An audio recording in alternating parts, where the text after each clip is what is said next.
Hello, everyone, and welcome back to the podcast. My name is Royce. I'm here with my spouse, Courtney, and together we are the Ace couple, and today I am doing the thing. I am so proud of you!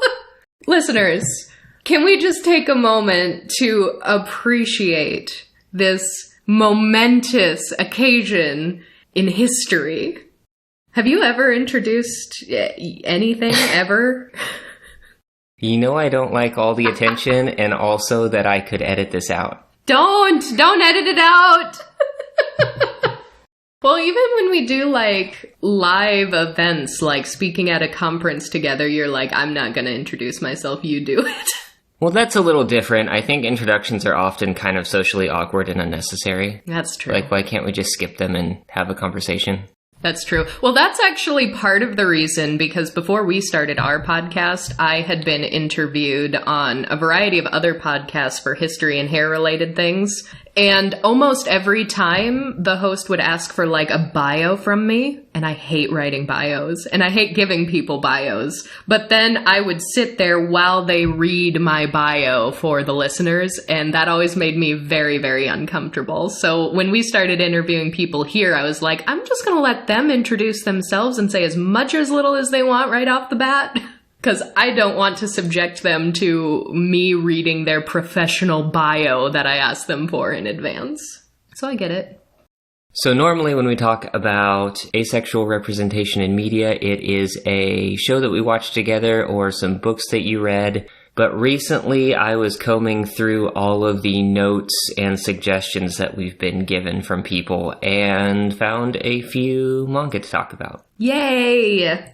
Some of these have been on our list for a while. They have. Long enough that I don't remember where the suggestions came from. But if you're one of those who sent the suggestions, some of these we've gotten multiple times from multiple people, so thank you to everyone who sends us recommendations. We usually get to them eventually.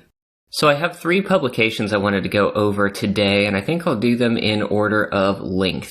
The first one is Mina-kun is Asexual. And it is a one-shot, so it's a single chapter, a single publication that's around 40 pages, but it is an example where you have the word asexual on the page and even in the title. On the cover, the very first page. Yeah, there's no gray area there.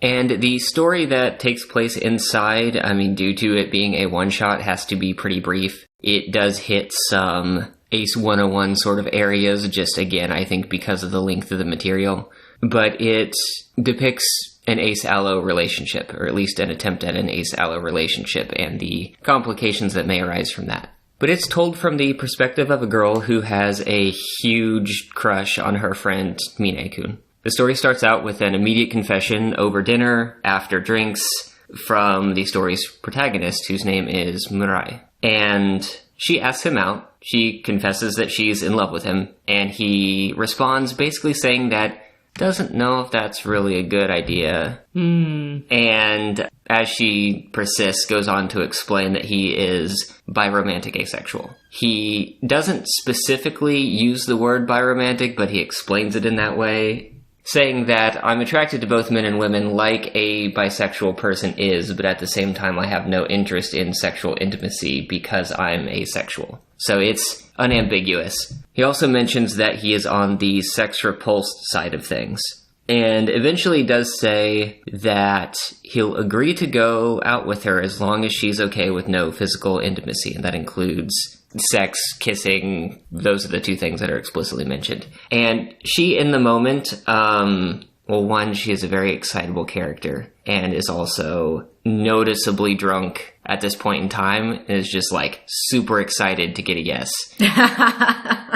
And she agrees in the moment and wakes up the next morning and is trying to piece some of it together. And so that segment with Mina-kun explaining things, it doesn't feel out of place, but this is the case of someone who is ace trying to explain asexuality to someone who has never heard of it. And so there are some very common explanations done in there that most of us have probably heard before. And the next morning, she is at work trying to explain this to a friend of hers. And this is where you get a little bit more of common depictions of asexuality because this friend is having, none of it. Mm. And so throughout that segment, you see a lot of the common, just ignorant reactions that, again, we've all heard before. The things we all put on our bingo cards because Yes, we know they're inevitable. If you want to make a bingo card before the first, quarter of this manga, you could see if you could fill it out.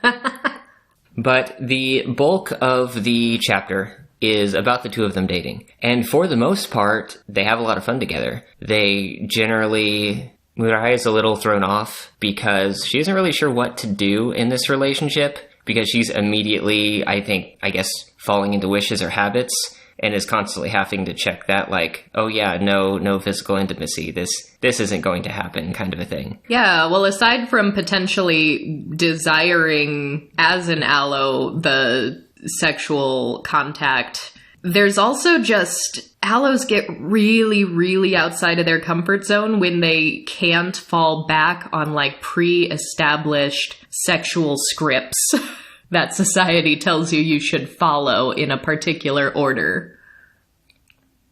Yeah, but they do have quite a bit of fun watching shows, talking about things, just generally spending time together. But the conflict in the story is from her going back and forth from feeling lonely at times, having difficulty, particularly when she's not around him specifically, is definitely feeling lonely from lack of physical contact or physical affection, but then will be with him in the moment and there'll just be this heartthrob sort of scene where she sees him in a particular light or they have a conversation that is particularly meaningful and is right back in it. And so she's back and forth this whole time. Aww. And as I mentioned, the story is pretty short. After that goes on for a little while, they do have a difficult conversation about the nature of their relationship. And, it's short enough. I'll leave the ending to anyone who wants to read it. Ooh, no spoilers. Did you like the ending? I'd say I liked the story as a whole. I think that the ending made sense. It didn't stand out to me as a particularly good or particularly bad ending. It just felt like it fit with the story that was being told. And in the afterword, after the story completed, there's a pretty decent passage from the author here who said that they had wanted to talk about asexuality and mentions that their own orientation is something that they're still trying to figure out. Asexuality is something that they're leaning to, but the prospect of talking about it in depth publicly has been very nerve-wracking to them. So they put it out in this form in the manga. Which I think is really cool, and I think that's something we've seen before with authors of varying genres who sort of use fiction to start to understand themselves a little bit better or start to try to convey something about themselves without taking it too personal. Mm-hmm. They also said that part of the reason why they had decided on writing a story like this was they had been reading a lot of romance manga and kind of got burned out on, I guess, some of the storylines or the tropes in there and wanted to write something different. And in that process of exploration, learned more about asexuality and was like, okay, this is what I want to write about. Would you consider the story a romance, even if it subverts some typical components of the genre? Because I know, obviously we have so many aromantic members of the ace community as well, and some people just don't like so many romance-focused stories. So would you consider this a romance, or...? Oh yeah, I think that's the entire plot. Yeah. So they got burned out on romance, but they still wrote a romance. Yes, one that, I guess, functions a lot differently than most in the genre, I would say. An asexual romance. Mm-hmm. Would you consider it to be good ace rep? Well, asexual is in the title, and it is explicitly stated all over the place without any big red flags, so I would say yes. Do you want to do the honors, or shall I? I have no desire to hit the gavel. I am gonna hit the gavel for you then! Listeners, we have a gavel now! And Courtney is excited.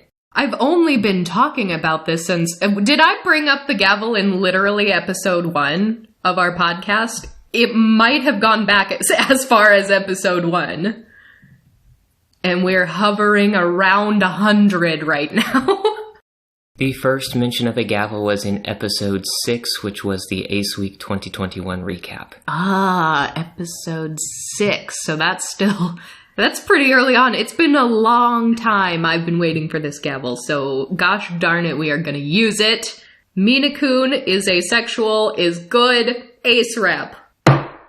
So this next one was what I thought was the most enjoyable read of the 3, and it was also the only one that wasn't finished. I thought everything I had here was finished, but this one is still in publication, and ended on a cliffhanger. Oh no! I believe the manga is actually completed, but the 3rd and final volume is not translated yet. I think it released in Japan maybe a few months ago. So we at least know that it's coming, and It's not just going to be like cold cut off with no end. Yes. That's something. So this one was really funny. It is called I Want to Be a Wall. Relatable? Question mark?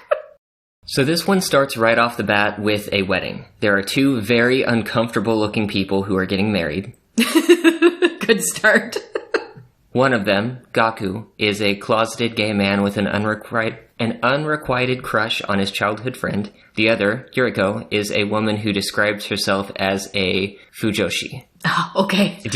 Are you familiar with that term? Yes, I'm familiar with that term, of course. But explain for the listeners. Oh yeah, there's a Fujoshi character in Princess Jellyfish, isn't there? Oh yeah, and I mean Princess Jellyfish was not my first anime, but I think it was my first anime that actually got me interested in exploring anime as a genre further. Because of course, like, I grew up with whatever you could actually watch on TV at the time, which, like, Sailor Moon on Saturdays, Pokemon, whatever was on Adult Swim once Adult Swim got started up. But when Netflix came around, let me tell ya, Princess Jellyfish opened my eyes to a whole new world. So yes, I know what a Fujoshi is. I couldn't remember. But Fujoshi is a term that is mostly used sort of self-mockingly. It literally means rotten girl. Yep.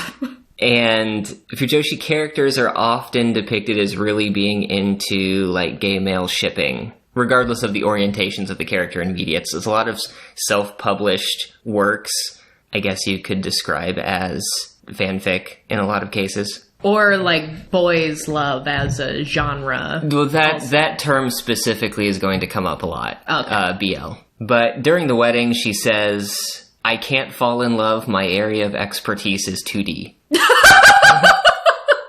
I just love the premise right off the bat because immediately there's so much comedy potential here. Like, if it's done right, there's so much comedy potential. Within the first few pages, we also sort of get a title page that is not the characters in context, but it's the 2 of them standing there with some descriptive text. And it explicitly lists her as asexual. On the page. We love to see it. And so the story starts with the 2 of them moving in together, and they're moving in together into this huge estate, which we find out soon thereafter is something that Gaku has inherited. And the first hurdle, the first challenge of their marriage is moving in this massive pile of BL manga. No. There are these huge piles of boxes that are labeled according to character or story trope. Like, one box says boss and subordinate. Another one says godly books, which I assume is just like the highest tier, like the favorite manga. Mm-hmm. One of them says uke. Oh, the godly books box is the only one that is marked fragile. So that's why I figured those are the important ones. Ah, special handling requirements. Yes. But, surprise, surprise, the gay man takes an immediate, like, fervent interest in the gay romance books, grabs one off the pile just to try to see what it is, because he has never heard of this concept before. Oh, no. and accidentally grabs an especially erotic one. I believe the title was Stop Senpai. Oh, no. I had that written down. Oh, no. But he looks at this, and she is immediately mortified, and he's like, to be a good husband, I must take time to understand my wife's hobby. Hilarious. And at that point in time, he produces a book that is kind of a running gag. It's 800 Steps to Becoming a Good Husband. 800. That's a lot of steps. And so at that moment, Yuriko is immediately embarrassed and insecure about sharing this hobby and is like moving all of her BL books away and is like, these are not for you. Oh no. They are for him though. But the energy in the room immediately drops due to a call from Yoriko's mom. She's on the phone and is saying all of these probably relatable sort of backhanded comments like, I'm amazed you were finally able to get married. While simultaneously saying, like, make sure you help out around the house enough and keep things clean, and that she already wants to see grandchildren. Ah, the grandchildren. And that sucks her energy away. She has to go sit with some BL manga to recover HP. And while she's doing that, the doorbell rings, and the person on the other side of the door is Sosuke, Gaku's childhood friend / unrequited love interest, who is working as the gardener of the estate. Oh, wow. His, I believe, parents or grandparents worked for Gaku's family. Oh, so that is how they knew each other to begin with. Yes. Ah. And Yuriko is watching this, and she is thrilled, because it is like a BL novel in real life. No. With the only issue being that Sosuke is straight, so she can't actually play matchmaker in this situation. What a tragedy. And so during this visit, Sosuke has come to leave them with a gift, because they just got married. He brings them a box full of various aromatic things, like not specifically candles, but other scent-related things. Just a box full of them. And a note that says, tell me what you think, and by all means, please use them in your bedroom. And there's just a panel where the two of them are looking at that line in the note, like, kind of aghast. And there's just, in huge text, like, that room doesn't exist. Oh, no. It's separate bedrooms. But during the next chapter, the two of them begin formulating a plan to keep up a public front. Neither of them seem to really know how relationships actually tend to work, so they're trying to base public relationship habits based off of things that they've seen in TV. And during all of that, while they're discussing it, they're trying to figure out personal boundaries. We get a flashback of Yuriko ending a previous relationship. Just after ending that prior relationship, she's talking with someone around the office about it, and she says, I don't know how to like someone as anything but friends. And the response she gets from a coworker is, you're kidding, right? And it's at that moment, as an adult, that she realizes, oh, the way that I feel is not something that most people in society actually empathize with or really understand. Mm-hmm. So asexual is the word that's on the page, but do you get the impression that there could also be a romanticism here? Because the line about, like, my ability to love or something, like... They get into that deeper further on. Mm. And I should say, let's see, I mentioned that Mina-kun was a one-shot. I Want to Be a Wall is currently 11 chapters, which spans 2 volumes with a 3rd volume coming. Mm. But during this conversation about boundaries, she continues to say that she likes romance in fiction, but doesn't like being involved in romance herself. Sounds pretty ego, if you ask me. So over the next couple of chapters, we get a bit of backstory on both of them independently. Gaku's childhood friendship with Sosuke is shown. There have just been various circumstances that have repeatedly brought them back together as friends. They grew up together. They had, times as adults where they went their separate ways and came back together. It's shown that Sosuke is very conventionally attractive and has had women all over him, like, his whole life, pretty much. And seeing him date women has been really difficult for Gaku. And so they've, partially because of that, they've sort of drifted and come back together here and there. And once this is kind of all out in the open, as the two of them are discussing this, Gaku specifically asks Yuriko that when Sosuke finally gets married, if the two of them can cry about it together. I want to say that's really cute, but it's also very sad. On Yuriko's side of things, we get school-time interests in BL. She was a part of a school club that was devoted to it. I think there was a passage that called it the Den of Evil. Mm. And at that point, she mentions that one aspect of her specifically being drawn towards gay male relationships is due to the lack of women in the stories. She also likes reading like heteronormative romance, but she tends to like BL more, and it's because it's a world that has nothing to do with her whatsoever, so she doesn't feel out of place for not wanting a relationship. It's like a safe space. That's a very interesting take on that, because I know many people in the ace community in real life who do like romantic and or sexual content if it is fiction and if there is a degree of separation between them and what media they're consuming. But I don't think I've heard it laid out exactly in that way when it comes to, well, in this case, BL manga, but that's very interesting.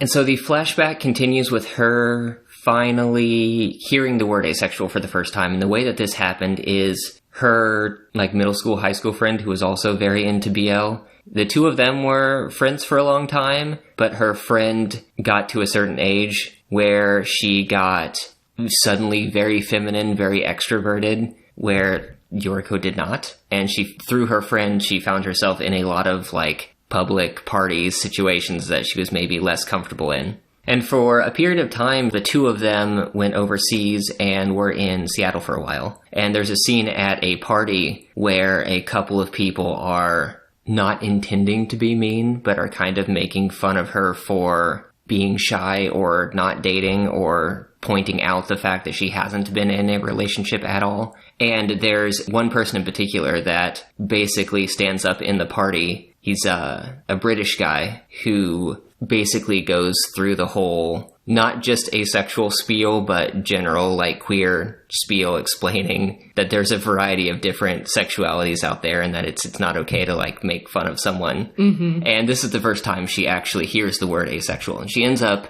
like this person and his group end up being a very good support system for her while she's in America before she comes back. After that, we get a little bit of insight into how the two of them met. It was during a matchmaking session. Both of their families forced them into it. Of course. They get put together in a date, and the two of them are both struggling. We learn that Gaku, this is like a series of dates. His family is really trying to pair him up, and it never goes well. He kind of walks into it sort of trying to apologizing up front and is like, yeah, during my last one, I got slapped. Oh, no. Like, I don't want to waste your time, and I understand if you're upset, but, like, this is not going to work. But getting that out in the open up front allows them to just kind of sit and chat for a while, and they get to know each other, and they like each other's company. They talk for quite a long time, and then they go their separate ways. And 3 months later, they randomly meet up again. They just meet up sort of randomly on the street and decide to talk. And it turns out that, you know, Gaku is still being set up in matchmaking things and they're still not working. I think he gets slapped another time. Oh, it's no. a common occurrence.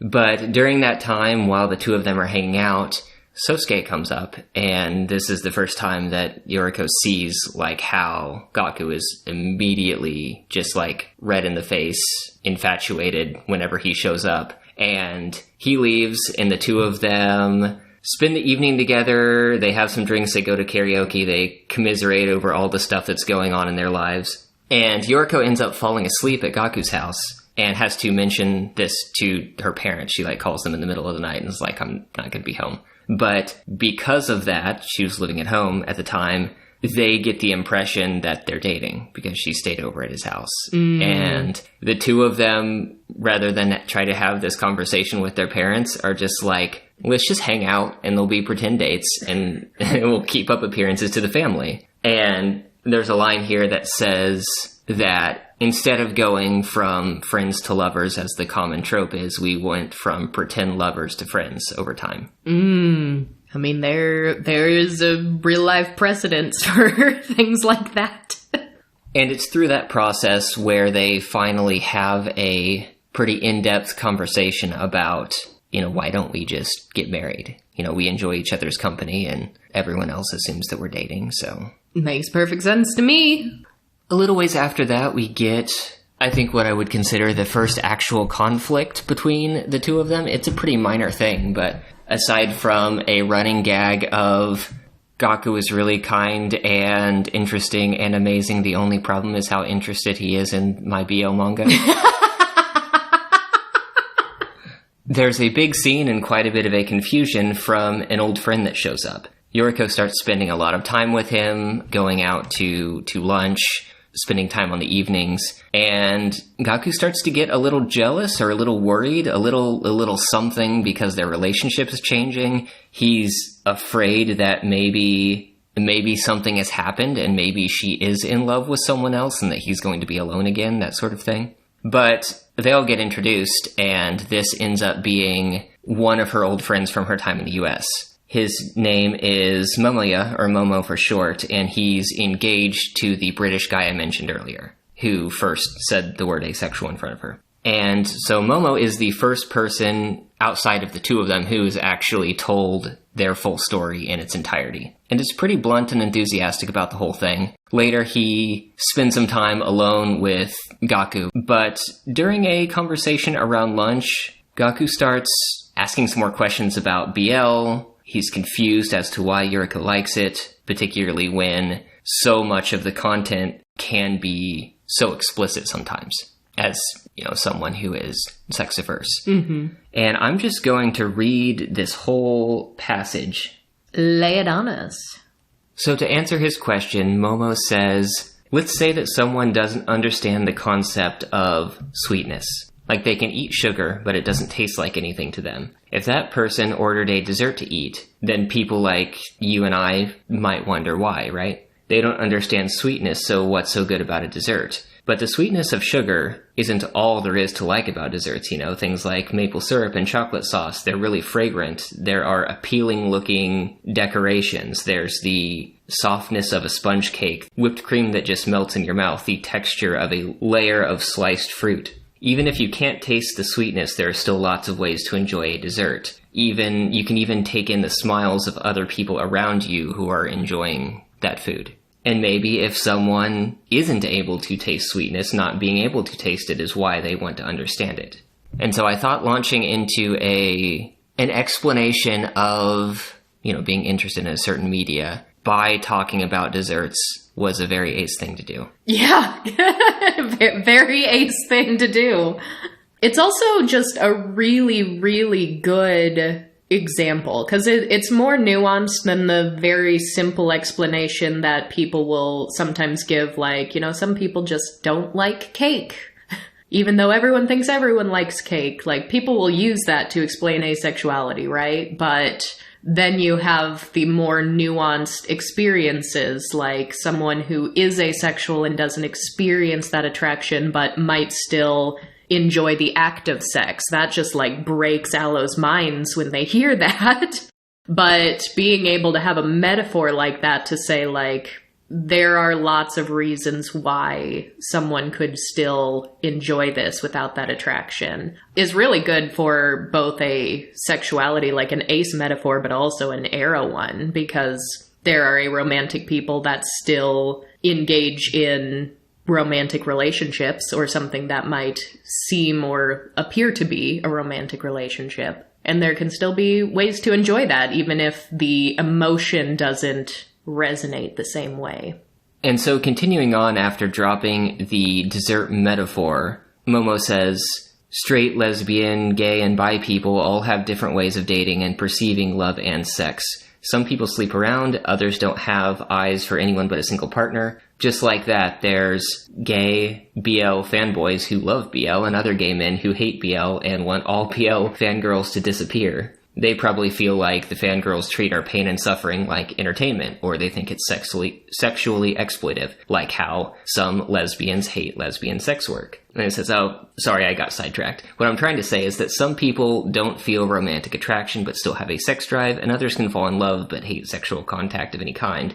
There's also people who can have sex with certain people in certain conditions, even though they don't have a sex drive. Some people who don't get romance and sex but still want to date, and others who are completely averse to the idea of romance and sex in general. There's quite a spectrum. I think Yuriko is the kind of person who experiences a strong yearning. I think she doesn't want any romance or sexual contact for herself, but in others, it's a brilliant sight in her eyes. It's like she sees all those bonds throughout the world as beautiful, precious things, and it's something dear to her and something that she doesn't experience directly. As for why she likes BL in particular, she once told me it's because she doesn't have to picture herself in those stories, and, well, you can ask her about that part yourself. But from her perspective, it might seem like the rest of us have a sixth sense of sorts. And he goes on to compare it to synesthesia, which is as he puts it, the word for people who perceive sounds and scents from pictures, or see colors by reading letters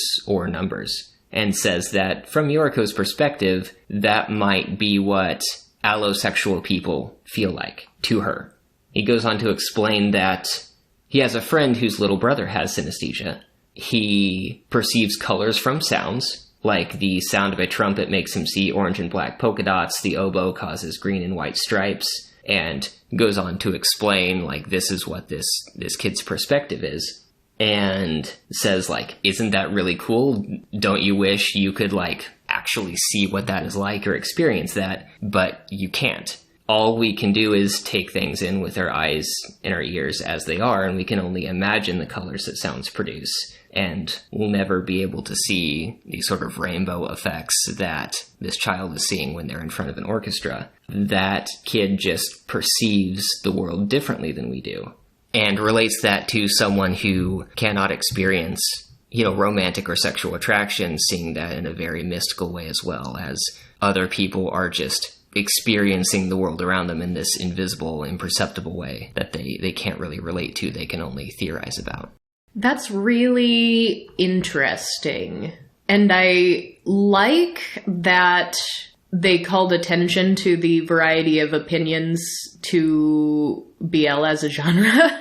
Because earlier on, when you were going over the passage where she was saying, I like this because I am so far removed from it. I can't picture myself in this at all. And that is part of the appeal for me. Because I know there are people out there who think that the entirety of the genre, regardless of how sensitively it may be done, regardless of how and why it's being consumed and by whom, just think that it's problematic. They're like, if you are not gay and you are seeking out BL or you are writing BL, it is wrong, it is bad, because they'll use the word like you're fetishizing our experience. That's the argument I hear in the discourse all the time, but I like being able to point out, especially from an asexual perspective, because there isn't fetishizing here. There is just an appreciation. But in her case, and in the case of some real life people, part of the appreciation comes from the fact that it is so different from your own experience and that you are so removed from it.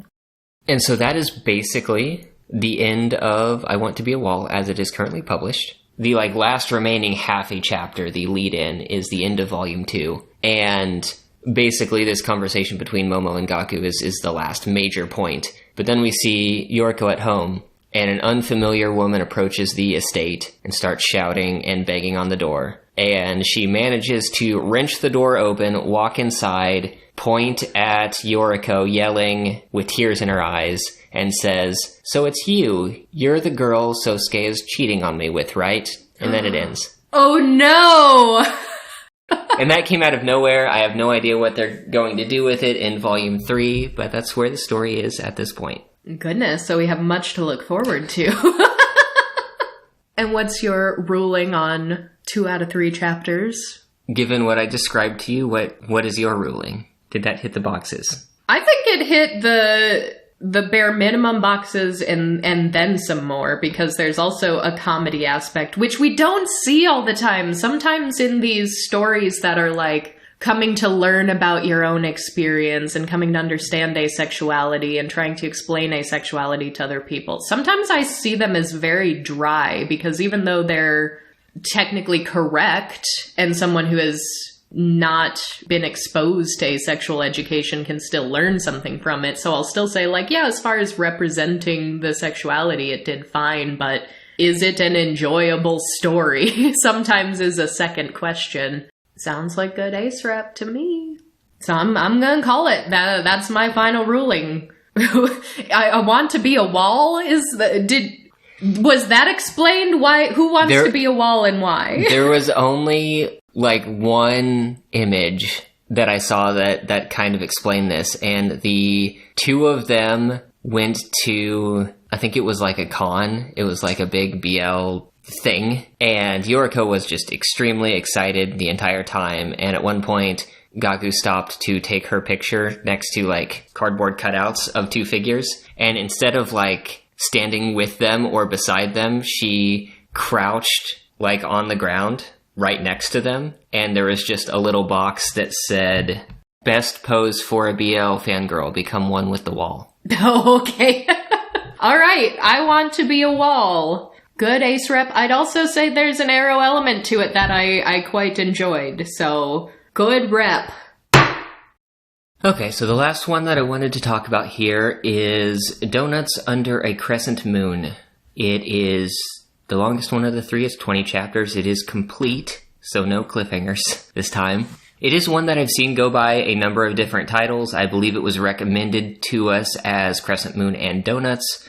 As I just pulled it up here, I see an alternate title as Waning Moon and Doughnuts. I saw a translation note that used Flawed Moon instead of Crescent Moon, which is very fitting with the theme of the story. So moons and donuts in some form. Yes, the Japanese title is Kaketa Tsuki to Donut, which the meaning variance of a crescent moon or a waning moon. And apparently through that I learned that there isn't a native Japanese word for donut. I did not know that before. Fascinating. Wasn't it? I mean, just speaking of translations and donuts, wasn't there like in the first season of Pokemon like 20 some years ago, wasn't there a super goofy like dubbing change where they're like, oh, these donuts, and they're like clearly rice balls? Like rice balls, and so, there was something like that. Wasn't there also like a coin with a distinct hole in the middle of it that they called like an American currency? Yes. Like, why no, that is not a penny. I always wondered what, like, some of the original jokes around Team Rocket actually were in the original Japanese, because obviously, like, Jesse and James is a very American reference to those names, but in the Pokemon movie, there was a joke that was like, they were dressed up as Vikings, and someone was like, I didn't know there were Vikings anymore, and Ash goes, oh, they mostly live in Minnesota, and I was like, okay, Minnesota Vikings joke. That was clearly not in the original Japanese. God bless translators. So this story starts out with the main character, her name is Uno Hinako, saying that fashion magazines are my textbooks. If I dress up, put makeup on, and find love, then someone like me, who's subpar in every way, can be normal. Aww. The following panel, the title page, says, I want to love someone, and more than anything else, I want to love myself. Aww. So right off the bat, the underlying theme is self-doubt and the pressure of societal expectations. The story starts out with a routine, getting done up to go out on a date, with the narration basically saying, if I dress up, if I look nice, everything will be fine. I'm sure I'll be able to fall in love with this person. And they go out on a date. It's a person that the main character's friends set them up with. And thinking about it, she says, he's good on paper. He's like someone from the textbooks, from the fashion magazines. He's the type of person that everything she has read has said she is supposed to fall in love with. But when she thinks about him being in love with her, she feels physically sick. Later on, after an awkward date, she runs into a few friends and coworkers, including the one who set her up. And they ask about the date, and she sort of brushes it off. And we get some sort of line like, well, why don't you just try going out with them? This job doesn't pay a lot, so the sooner you find someone, the better. Like, isn't being alone forever scary? And it's very evident in this, throughout this entire situation, that she doesn't have any personal feelings or needs towards this sort of relationship. She's like, is it? Yeah. That doesn't sound right. Immediately after that, she runs into Sato Asahi, who is actually the first name we get in this story. Sato's a little bit older. She works at the same office as Hinako. She's seen as someone who is quiet, hardworking, reliable, and someone that Hinako looks up to. Partially because she doesn't embody all of these feminine social expectations and doesn't seem to care that she doesn't embody those things.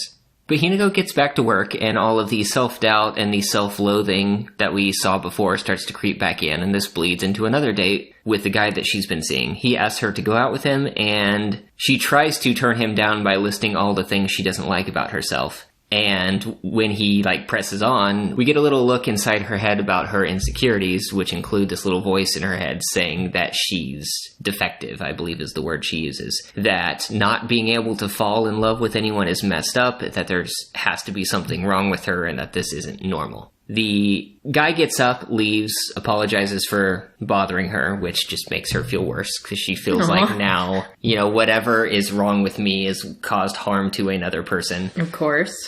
She starts walking home, breaks down crying along the way, and Sato, from work, runs into her while carrying a pair of little donuts from a vending machine. Are they under a crescent moon? They find a bench in a park to talk and eat at, and it is underneath a crescent moon. Ah, roll credits! I found them! And Sato says she always gets donuts after making a mistake, because donuts aren't perfect either, they have holes in them. Aww! And this really resonates with Hinako, who, while breaking down earlier, after she said that she was defective, one of the ways that she worded it was full of holes. Aww. Are they cake donuts, though? I don't know if they are cake donuts or not, but some of the donuts that they get later in the show have, little animal faces made into them or drawn on them. I don't know if that is any indication of the composition. I'm gonna headcanon them as cake donuts. Some people headcanon ships, some people headcanon sexual or romantic orientations. I headcanon cake. What can I say? So after that, they both go home. The next day, they run into each other again at work, and Hinako's heart starts to flutter in a way that has not happened through all of these dates she's been on. The story continues with the two of them slowly getting to know each other. Most of it revolves around Hinako's frustration with her current position in life. She feels very much stuck in traditional feminine social roles and doesn't like it, but goes along with it as a defense mechanism. Like, being what society expects, being a young, smiling, fashionable girl protects her from public scorn. And as I mentioned a moment ago, that's exactly why she envies Sato so much, who is very blunt and overtly does not care about those things. And at this point, we see that Hinako definitely wants to get closer to Sato, but she's kind of awkward about it. She doesn't really know how to do it. She starts, trying to plan when she's leaving work so maybe they can meet up on the way home. She buys extra donuts, even though she's mentioned that she's a little hard up for money, but it's just on the off chance that they can run into each other and share donuts again. And before the two of their relationship really hits it off, we see a little bit from both of their sides independently. A lot of this pressure to be normal is coming from Hinako's mother. One of the ways that Hinako thinks about this internally after a phone call with her mom is that it seems like the more that I try to be normal, the more I end up disliking both men and myself. Aww. On the other side of things, we see Sato in a scene with her younger sister. She's just shopping and ends up picking up, like I said, some cutesy sort of snacks like donuts with animal faces on them, grabbing an extra one just in case Hinako might like it. And her sister gets really excited, asking if Sato's in love, and Sato says, "Things like love don't matter to me. What's important is that you are happy," speaking to younger sister. Aww. And that is a big theme around where she is currently in her life. We'll get into that a bit later, but her whole thing right now is, for a long time now, she has been prioritizing taking care of her younger sister and hasn't felt like she really has room to do things outside of that, to the point where her younger sister is frustrated with her for not going out and trying to find something for herself. Which starts coming up very blatantly when the three of them run into each other the next day. Sato's younger sister's name is Subaru, and she immediately starts interfering in the relationship between the two of them, like asking very pointed questions, letting it slip that Sato's been talking about Hinako around the house frequently, inviting Hinako over to dinner, mentioning that she should come over because Sato is worried that Hinako isn't eating well, and just generally trying to play matchmaker and embarrass the two of them in front of each other. Ah, okay. I was gonna say, is this like a wing sister kind of a situation? That's exactly what it is. Okay. Because it could also just be like, I am intentionally messing with my sister right now. It's kind of both. Okay.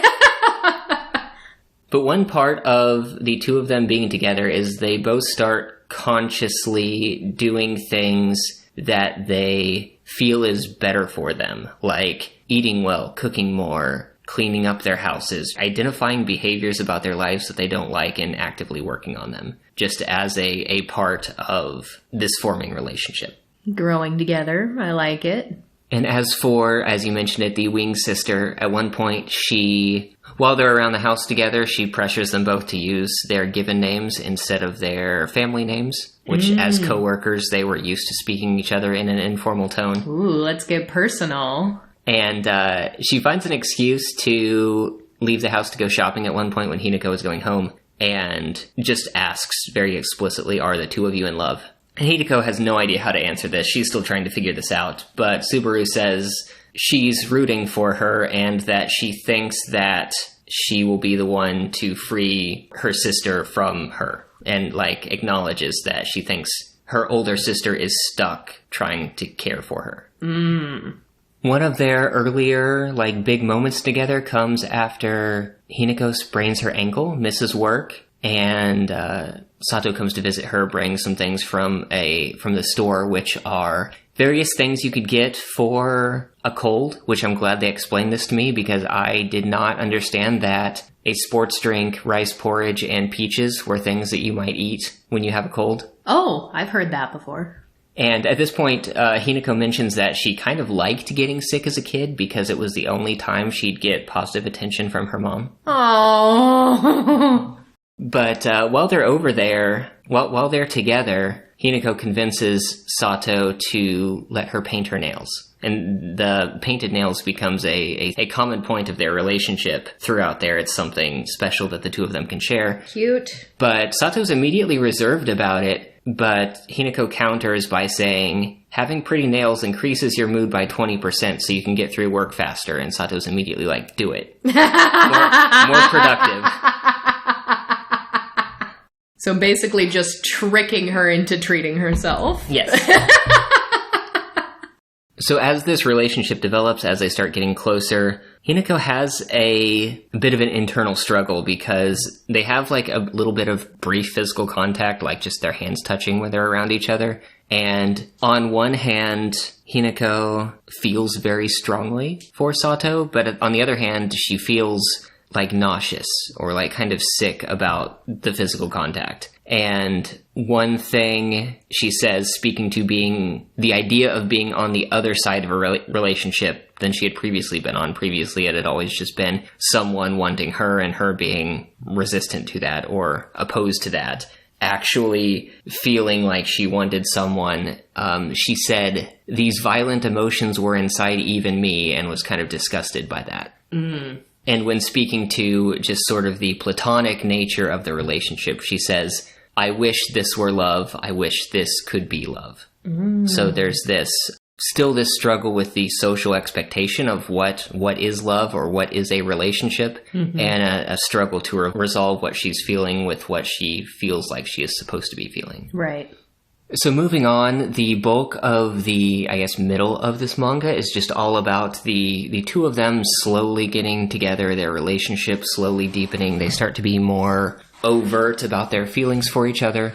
And at one point, another character shows up, a potential rival shows up, or re-enters, I guess. Her name is Fuka, and she is an old friend, a close friend of Sato's. And at one point, she ends up pulling Hinako aside and just very bluntly mentions that she is a lesbian who has been in love with Fuka for a very long time, and tries to suss out how Hinako feels, but in doing so says things like, isn't it hard being in love with someone like Sato? She's so thick-headed and the whole idea of romance goes right by her. She doesn't even think of herself as a target of love.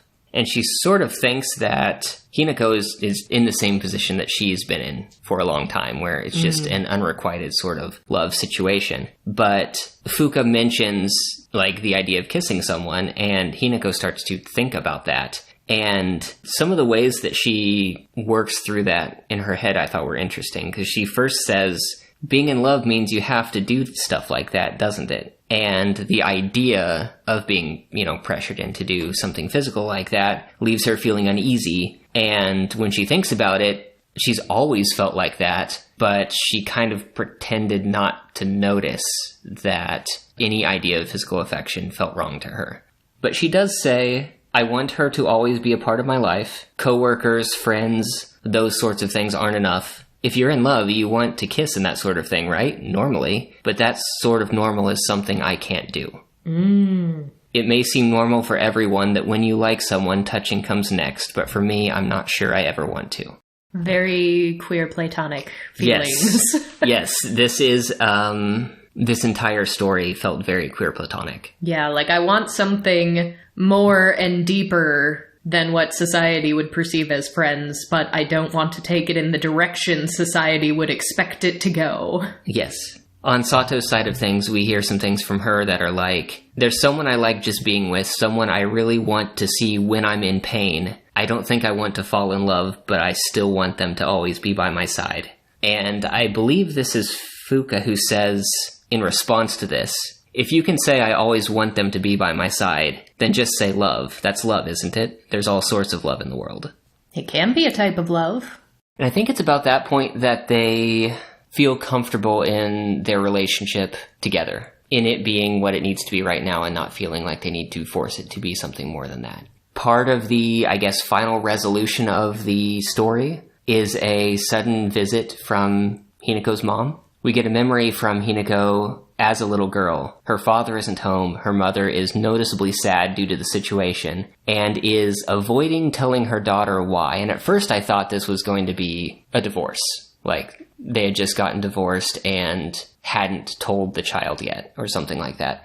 But apparently that's not quite right. They're still together even to this day. But in present day, Hinako's mom says, I can't stand being around that man. So I wonder if it was like a case of suspected or known infidelity that has just been happening for a very long time and they never got divorced. But it was definitely there has been an unhappy marriage for a very long time. Sure. And in the flashback scene, her mother, who is clearly upset, like young child can see and understands that her mother is upset. Yep. And her mom says, you have to find someone nice and be happy. You have to. Please don't make your mother sad. Oh, no.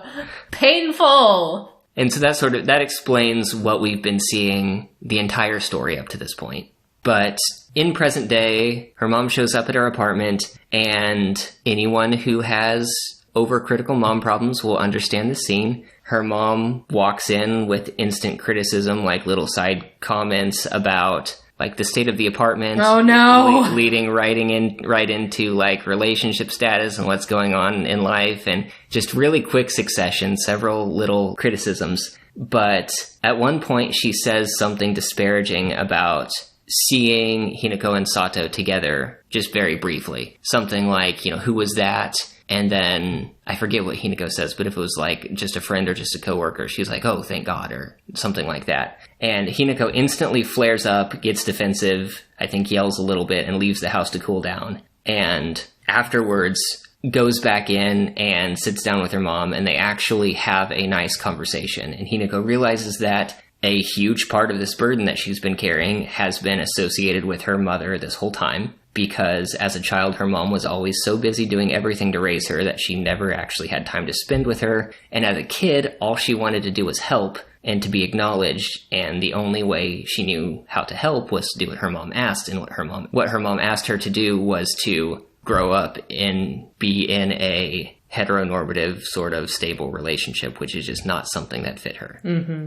But we get a resolution about that. The conversation actually ends pretty well. Her mother understands the situation after having it explained Well, that's good. After first being yelled at. Well. But there's a chapter left after that. The story ends up with Hinako and Sato discussing boundaries for their relationship. They're both reserved about the aspect of physical touch in a relationship, so they kind of nervously get into it, and one of them says, I'm just not able to do all the stuff lovers normally do, like kissing, affection, that sort of thing. I just can't. And the other one says, I don't really have those kinds of desires either. And there's a line, I think I mentioned this to you when I read it, because this never happens in media, but they say, I guess communication is always the solution. And it works out well.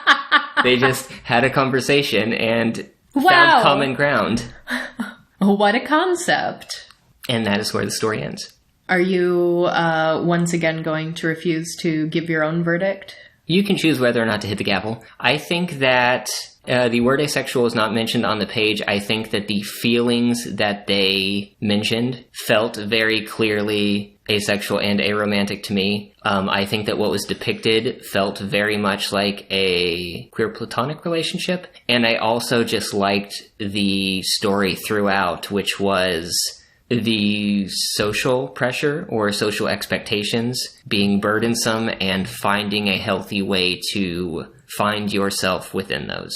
Mm-hmm. Yeah, and there's this weird gray area because one of the reasons why we like hearing the words and seeing it on the page so much is because we know how heavy the erasure is in fandoms and in discourse online, that if there is any shadow of a doubt, if there is any gray area that someone can, pick apart, people will. They'll be like, no, this isn't asexual, this isn't aromantic, because whatever decisions they make. But it sounds like there really wasn't a lot of gray area in this. It sounds still pretty explicit. Is that your impression? I would say that too. When I was getting into the early and middle parts of the story, not knowing where it was going to end up, it wasn't until they started very explicitly discussing the nature of the relationship, when they both said, I'm touch-averse. Yeah. I didn't know where it was going to end up, but I think that was enough for me. Yeah. Yeah, it sounds like it to me too. And I think it would be very relatable to anyone who has been in or wanted a queer platonic relationship. Because even the description of wanting more than friends, but not wanting sexual contact or romantic societal implications certainly isn't gray to me. And I like that. I think we do need a lot more queer platonic rep out there, so I'm comfortable saying it's good rep. Yeah, done. Confirmed. Good rep. That's 3 in one episode. We're on a roll. You should be the, primary host. You should be steering the ship more often. I don't know. It was harder for me to get into speaking mindset. It took longer, let's put it that way. That's fair enough. Well, though, you introduced the episode, so I think you also need to sign off and close us out. Do I, though? I think you do. That's my least favorite part. I never know how to end episodes. Well, luckily, we are well established enough that everyone listening knows what they need to do, and we will talk to you all next week. Goodbye!